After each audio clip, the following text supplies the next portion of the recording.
УКМКнын жол тандабас унаалары бир канча айып пулга илингендей, калк иштеген мыйзамга булар эмес, мыйзамыбыз буларга ийилгендей, кызматтууга иштебеген закондор калкыбыздын жонуна кийилгендей, карап туруп калыстыктын жоктугун көөдөнүбүз үшкүрүнүп тилингендей, өзүлөрү сактабаган мыйзамдарды өзгөлөрдүн чекесине кантип чаптайт, карапайым кичинекей мыйзам бузса каалагандай кирип келип жоодой каптайт, бир кичине төлөнбөгөн айып болсо беттен алып жерге чаап элеп таптайт.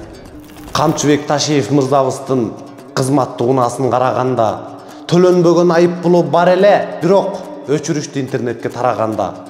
Безопасный городду карагандар аткаргыла тагыраак ишиңерди.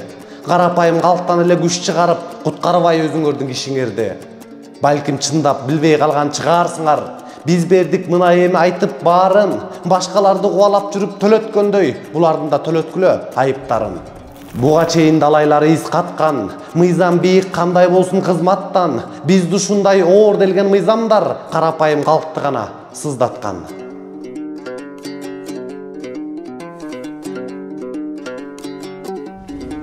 Сиздин 87 сомуңуз Кыргызстанда коррупция менен күрөшүүгө кандай жардам берет?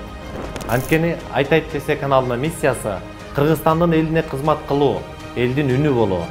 Биз силердин көзүңөр менен карап, кулагыңар менен угуп, чилистендердин карасантай схемаларын ачыкка чыгарабыз. Аларды сиздер менен биздин кызыкчылыгыбыз үчүн, азыркы эркин Кыргызстандын жыргалчылыгы үчүн иштөөгө мажбурлайбыз. Эркиндик берилбейт, ага жетүү керек. Ал үчүн күрөшүүбүз керек. Patreon жөнүндө толук инструкцияны видеонун алдындагы шилтемеден көрсөңүз болот. Patreon'дон бизди колдоңуз.